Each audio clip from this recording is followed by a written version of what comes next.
Today we're going through the top 10 things Prince Harry exposed about the royals in Spare. Coming in at number 10, when news of Harry's book release first dropped, we were all wondering how much Harry was going to expose in the book. Fast forward to today, the book release, the amount of tea spilled and accusations being made can cause serious damage to the reputation of the throne. But considering Harry doesn't live there anymore, does he care? I want to say no. It's no secret that the royal family drama is pretty intense, especially between Princes Harry and William. After reading the book, it's honestly worse than I expected. Harry claims that Will attacked him over an argument they were having over our dear Duchess Meghan. We already knew the family never truly accepted or took a liking to Meg. I mean, she would literally rather live in LA than be a royal. That says a lot. But the heated conversation the brothers were having over her got physical.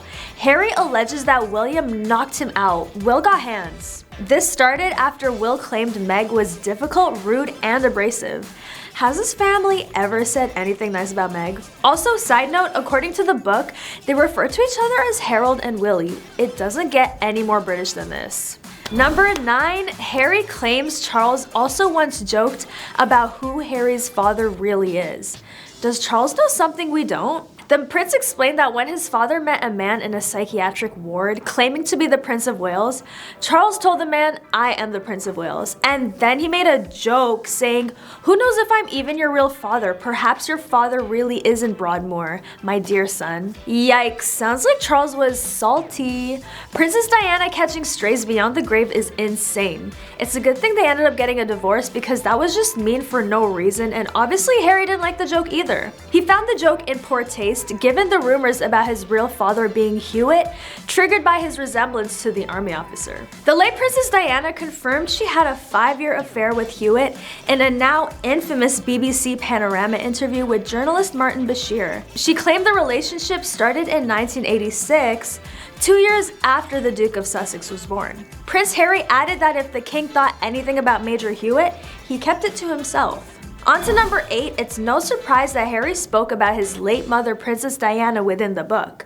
The book details how he recreated the journey his late mother took through the Paris tunnel, where she and 2 others were involved in a fatal car crash. Diana's tragic car accident happened in 1997 when Harry was 12. Harry is quoted as saying he rode past the Ritz where his mother had dinner that fateful night and went through the tunnel along the Seine River at the Pont de l'Alma Bridge, where the car carrying Diana crashed in August 1997. He was 23 at the time of recreating the route and was visiting Paris for the 2007 Rugby World Cup semi-final. He asked to drive at 65 miles per hour, which was the exact speed her car had supposedly been driving, according to police at the time of the crash.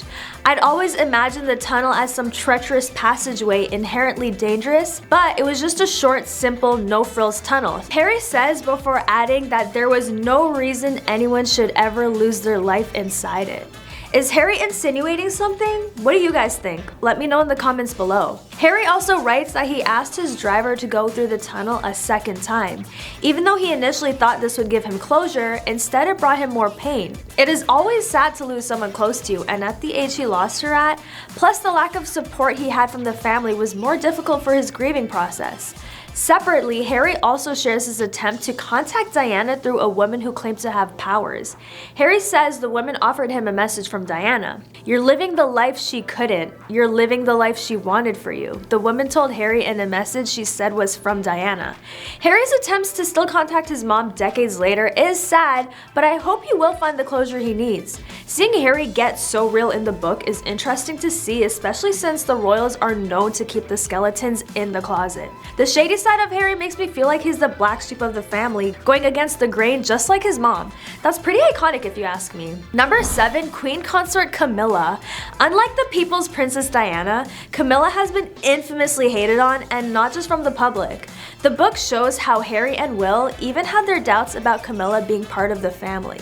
Harry reportedly begged his father not to marry Camilla, who is now queen consort, and feared that she would be a wicked stepmother. Is this another version of the Cinderella story with the evil stepmother? Harry recalled that he and William said they would welcome Camilla into the family, but asked their father not to marry her, calling Camilla the other woman. Harry writes, "I remember wondering if she would be cruel to me, if she would be like all the evil stepmothers in the stories," adding, Willie had been suspicious of the other woman for a long time, which confused and tormented him. When those suspicions were confirmed, he felt agonizing remorse for not having done or said anything before. He also compares meeting her for the first time to getting an injection, writing in the book, "Close your eyes and you won't even feel it." The book also claims King Charles tried to win over the kids before asking the British public to accept his marriage to Camilla, and that she held a private audience with Harry in which she appeared bored. Yikes, Camilla really does not care. Some tea to sip on. Do you ever wonder if she just wanted to be with Charles for the status? Prince Harry also writes that he was too young to suspect his father's affair, but notes that his brother harbored suspicions for a long time. It would confuse him and torment him. When they were confirmed, he felt awful remorse for not having said or done anything sooner. The royal adds in the book that as a child he felt the lack of stability, absence of love and affection in our home.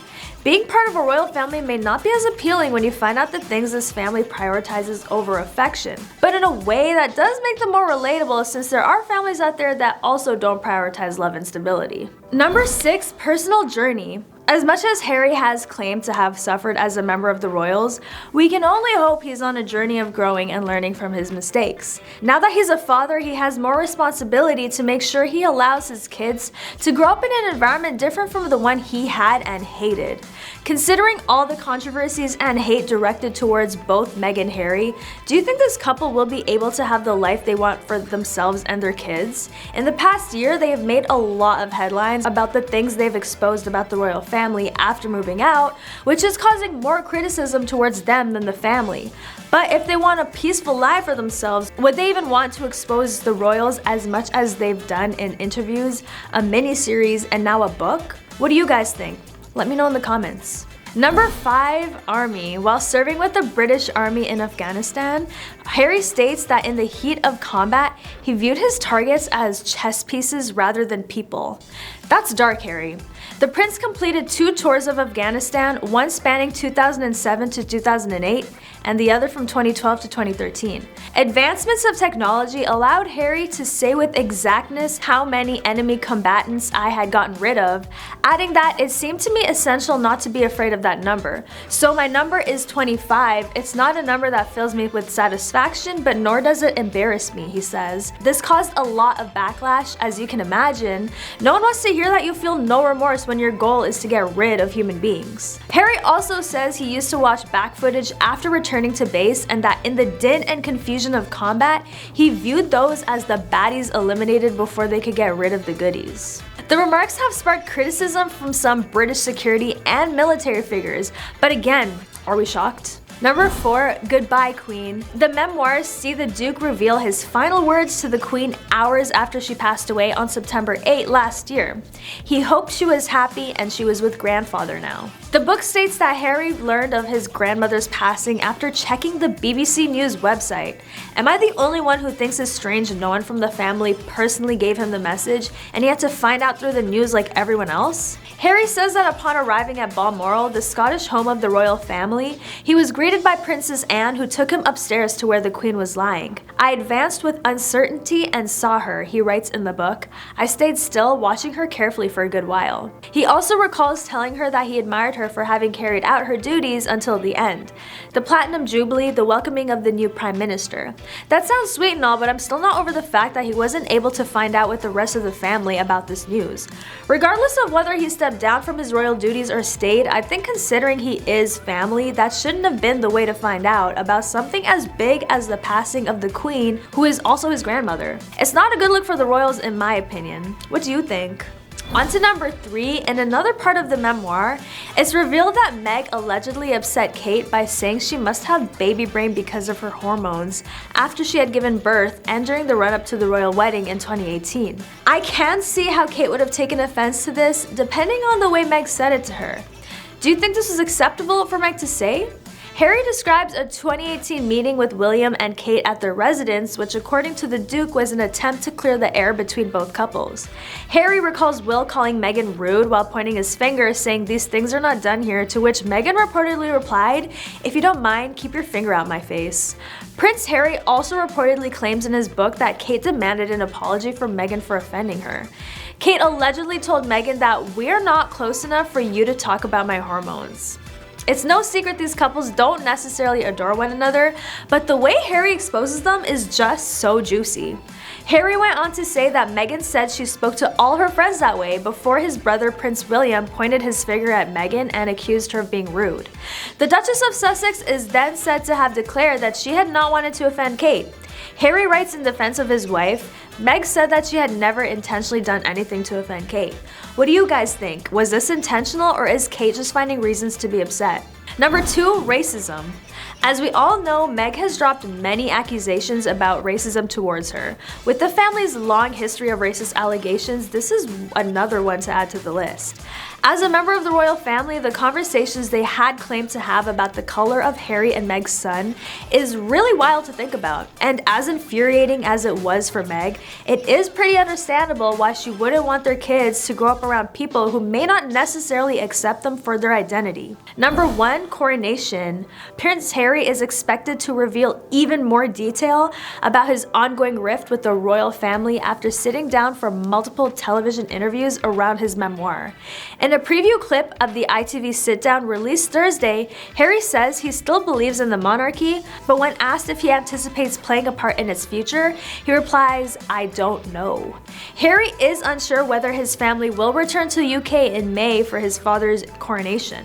There's a lot that can happen between now and then, Harry says in the short clip, but the door is always open. The ball is in their court.